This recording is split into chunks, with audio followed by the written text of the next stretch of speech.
Welcome to another edition of Wings Weekly. Jake Line Connect here, and of course, head coach Steve Jennings joining me.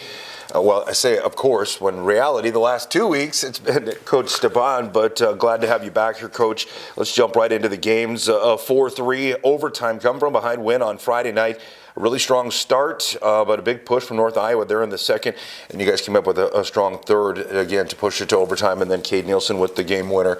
What were your thoughts as a staff on Friday night's matchup? I think the resilience was good, right, in the push, and I think, you look at a game like that and you want leaders to step up and actually demonstrate what leadership looks like, and I thought Cade did a great job with that, right? It kind of felt he put the team on his back there and made it happen, and it was good. I was really happy for that, but I think we're seeing more and more of that resilience come through where we're not having these kind of colossal lapses that maybe we might have had earlier in the year, and Sure. So the push is getting on there, which is good, and that's what growth for a team starts to look like. Right. Well, then you carry that momentum into Saturday night. A 4-3 win then too, but just needed regulation to get that one done. But boy, North Iowa gave you everything that they could to stay in it. I mean, in a couple of cases, I think it was 17 seconds after you score, they come back and score. They just wouldn't go away. Yep. Saturday's the game. What did you see from that as a staff? I mean, I thought overall we're pretty happy with it, right? It's rare that you win a hockey game and turn around and complain about it, right? So right. Happy to find a way. Didn't like that, right? The lapse there. Didn't like, we had that flurry there in the second period where they were really putting some pressure on us there, and the game was starting to get a little loose, and we made an adjustment at the media time out there, kind of settled things back and reestablished control. So again, that was good, right? So those are the little moments that you look for with the kids where they don't start to give into the pressure and they don't start to let it get away, right? So that's what we're really working on to make sure in the course of a 60-minute game when we do have those hard moments, that the hard moments don't define the game. Well, I'm curious, when you scored a goal, at one point it became a 2-goal game, and then they answer right back. Just, did you think that is in a sense sort of a mental or emotional kind of like where they're celebrating and kind of let their guard down a little bit, or how does that happen? Because it has happened a handful of times where a quick goal will happen over the course of the season, whether it's at, say, the beginning of a period or against North Iowa on several occasions. There's been a rebound or kind of a quick pushback, I guess, when it comes to being able to establish some momentum where they are able to Yep. score a goal again. Do you think that is an emotional or a mental letdown kind of thing? Or I mean, I don't have the pure answer on that. I wish I did, right? And so when you watch how we manage it, when we score a goal, when we get scored on, typically, even if you just went out there for 10 seconds, you're coming right off. We put a fresh line out there. We do that to establish control. I've always done that as a coach to make sure that we don't have kids on the ice who are still celebrating or mentally going over the reel in their head about what just happened. So we try to just get a fresh start going there. The one, I don't know, somebody stepped, I have to look at the tape on it, but we lost the coverage there in the neutral zone. And we talk about it all the time about the importance of when you score, that next shift is really important, right? When you go through the power play, that shift right after, really important. Same thing with the penalty kill, right? And those are the moments that we have to get sharper and sharper with, right? We just can't be okay with that. And I know as a group, the response from the bench clearly when it goes on is not a happy one, and people very much care about that stuff, right? So, but it's frustrating for everyone when it happens. Well, it's an interesting point that you bring up, that you do, put out another line because they're not, kind of still celebrating or thinking about how it went down or whatever. So I guess it's something I never really noticed before, but that's an interesting point. Well, we'll get into Minot, who's coming up here in just moments, and of course the standings and everything. But I wanted to touch on top prospects. Of course, as I mentioned, Coach Stepan joined us on Wings Weekly last week because you, of course, were gone as the assistant coach of the Central Division. Tell us a little about the top prospects team, not just the team, but the event as a whole. What did that mean to you to be able to represent the Central Division?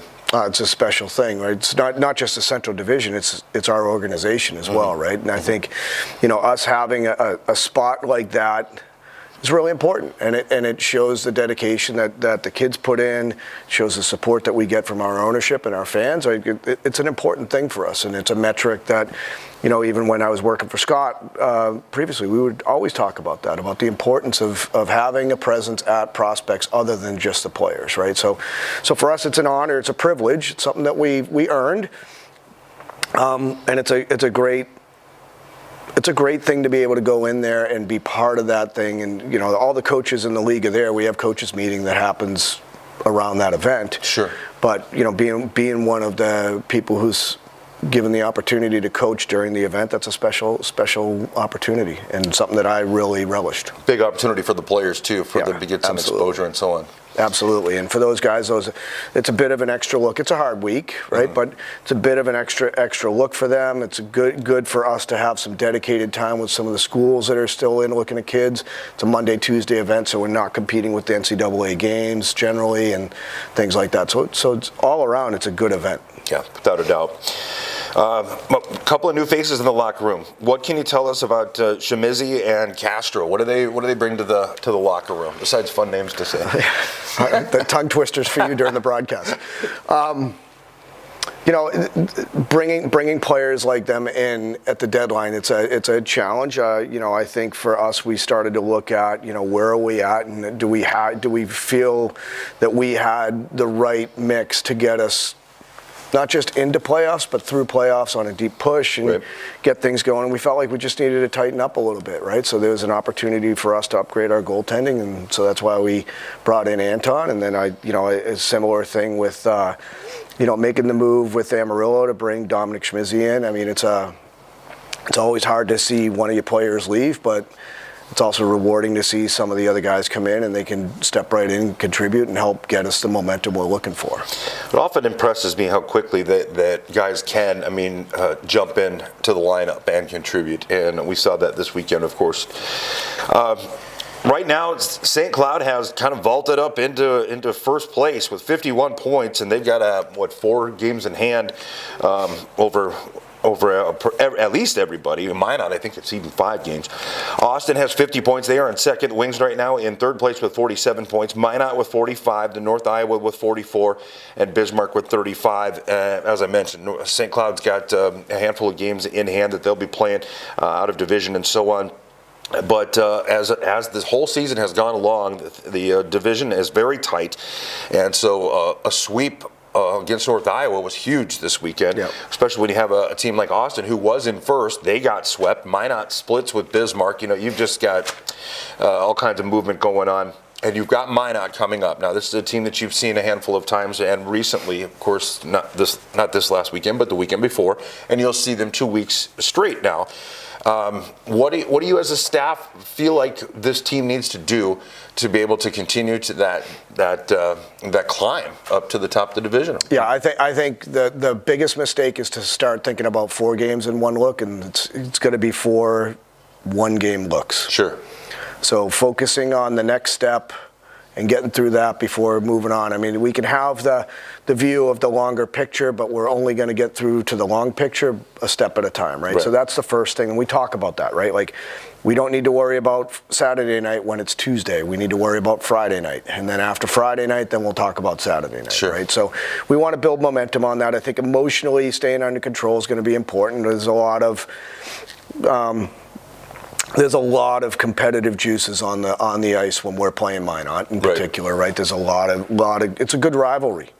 And so, not letting the emotion of that get ahead of us is going to be important, and not, falling into some traps. They've brought back one of our former players here recently, so that's going to it'll add to the juices of it. But I think, again, we've been able to show that when we play it that way and we stay under control, we're in a good spot and we can beat pretty much anyone. Right.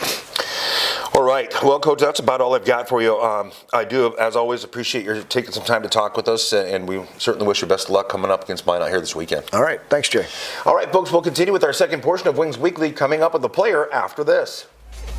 We raise the bar on bar food with sandwiches, tenders, and burgers. There's more where this came from. To the greatest of all times. Welcome back to Wings Weekly as we continue on with the second portion, and as usual, a player is joining me, and this time it is Anton Castro of Mendota Heights, Minnesota. Thanks so much for taking some time out of your busy day to join us here on Wings Weekly. Yeah, thanks for having me. You bet. Well, I generally start out with the hockey journey and how you got here, but before we get there, I wanted to check in. Yesterday was Super Bowl Sunday. So are you a football fan? Did you watch the Super Bowl at all? Yeah, I did. We all got together, went to Show's house and watched the Super Bowl. Was hoping for the Bengals to win, but didn't happen. It was a good game. Yeah. It was. It ended up being a pretty entertaining game overall, so that's pretty cool. All right, so now, you played with Northeast Generals and most recently with the Fargo Force in the USHL. Walk me through the process of how you got started playing hockey. At what age? Were there some influences, or how did you get involved in hockey? Obviously, being from Minnesota, it's a pretty big sport in that state, so I'm sure there was a lot of being around it or being surrounded by the sport. That probably didn't hurt, huh? Yeah, so my dad played in high school, so that got me into hockey, and then two of my brothers played. So I started off being a forward when I was around 5, and then I think when I was around 8 or 9, got the opportunity to play goalie. I never really liked forward so much. I always wanted to be a goalie, but like any parent, they don't want their kid to be a goalie. So had to fight with my dad a little bit to get that done, but best thing that ever happened. What was it about playing goalie that drew you? What made you want to get between the pipes? Honestly, because some people would say it's you have to be a little off if you have 90-mile-per-hour pucks shot at you. Honestly, I think it was just playing hockey with my brothers. I was the youngest, so I had to go in between the pipes, and I liked it. It was more fun. Interesting. I never thought of that. The youngest is the one that has to absorb the shots. So yeah. Yeah. Well, that makes sense. What do you think? What makes a good goaltender? Is there some components or something, maybe mentally, physically, whatever, a little bit of everything? What do you think it is about goaltending or about someone that makes them kind of shine in that position? I think a lot is athleticism, being able to move pretty quick, and then a lot of it's size. I feel like nowadays you have to be pretty big to be a goalie. I guess, a lot of it's mentally, right? And obviously with glove saves, blocker, everything, you've got the instinct and reaction time and all of those things. How do you prepare for a game? I know I see a lot of guys with balls, bouncing against the wall or whatever. Is there a way that you can kind of get your hand-eye kind of zeroed in? I don't do any hand-eye because I found that you're catching it with your palm, right? And in your glove, you're catching it kind of above. So I found that during warm-ups, every time I did hand-eye, I would keep getting hit in the palm, and so I stopped doing that. But honestly, the only thing I really do is probably around an hour and a half before the game, I like to go behind the net and kind of just visualize saves around the ice. So that's about it. And then I like to stay pretty relaxed before games. I used to get pretty tight when I was younger, but then I found junior hockey games being so long, by the third period, I would just be so mentally drained. So I found just kind of staying relaxed and right after warm-ups kind of locking it in and figuring it out from there. Very interesting. I'm glad. That's a great answer. Great answer, because it actually kind of leads into my next question, which was the emotional side of goaltending. And, you see some guys that, like you were just saying, you can physically see that they are agitated, that they're shaking their head, that they're, you can just see over the course of these years, I've seen goaltenders when they're skating to the corners and stuff, during a stoppage or whatever, that they are emotional. And then there's other guys that are a lot more cool and calm about their game. So I'm glad you mentioned that, because I do feel like there are some goaltenders that can get pretty out of sorts, maybe is the best way to put it, because it's you're the last line of defense. It can get frustrating or whatever, and even when there's some goofy goals like what we saw on Saturday night, when there's a puck that comes off the glass, bouncing around, you got guys in the crease, and at one point Garvey literally dove over one of his defensemen to try to knock a puck out of the air, and you could just see that he seemed a little rattled after that because it was so uncommon.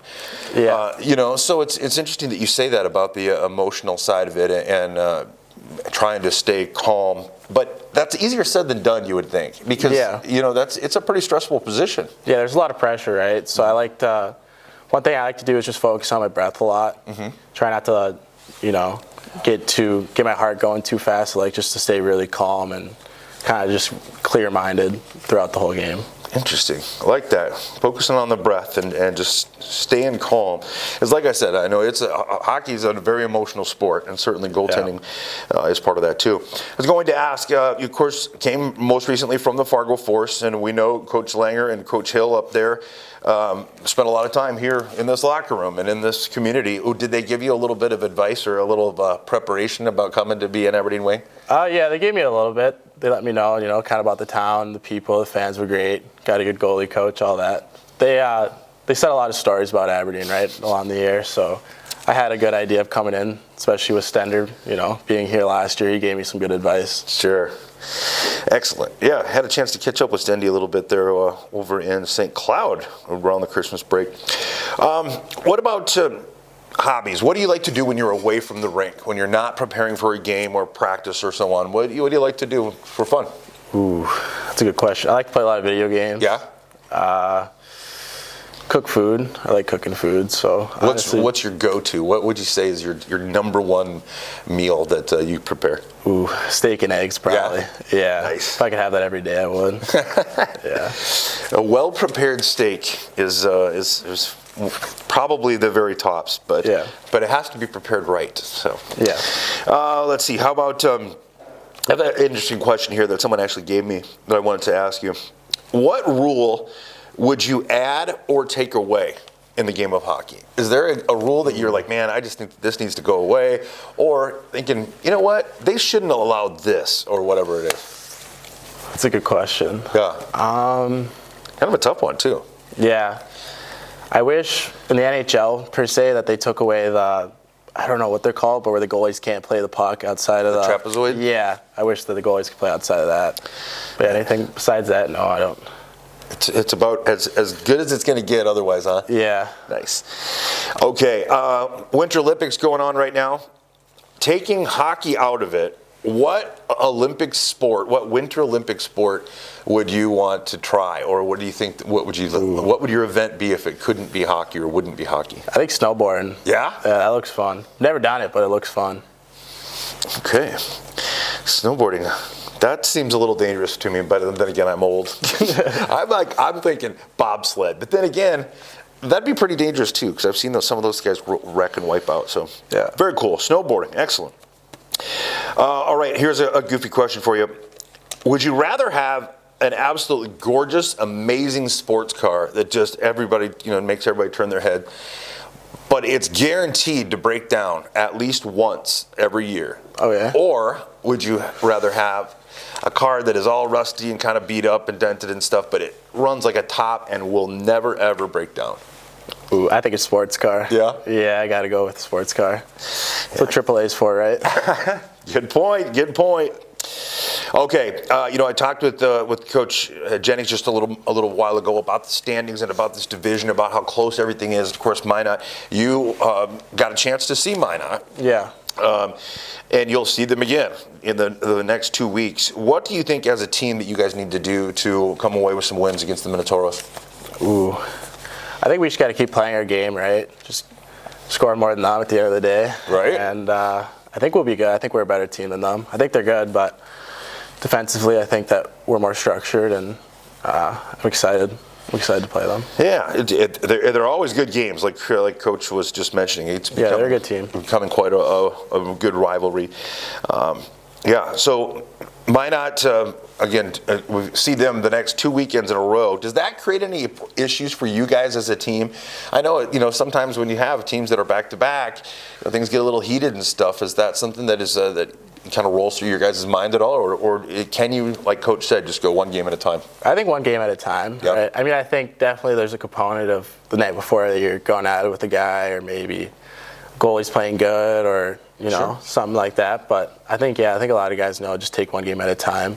It's a long season, so. It is, and that's good advice. Just, again, hockey is such an emotional game. Seems like it would be hard to do sometimes, but Well, honestly, I think that's about all I've got for you here, but I really appreciate you coming on and letting Wings fans get to know you a little bit. So yeah, thanks for having me. You bet. Well, folks, the Wings hit the road this weekend to face the Minot Minotauros. The puck is scheduled to drop this Friday at 8:05 on Friday again, and at 7:35 on Saturday.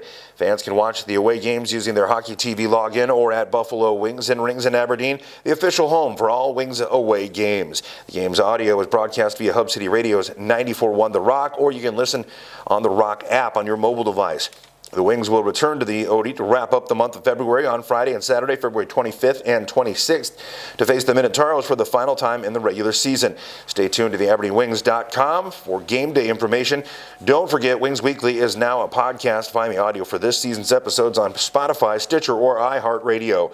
And for all the latest news and information on the Wings, visit AberdeenWings.com or follow us on Facebook, Twitter, Instagram, and TikTok. Once again, Anton Castro, I really appreciate you joining us here. Yeah, thanks for having me. And good luck against Minot. Thank you. All right, folks, that'll pretty much wrap up this week's Wings Weekly.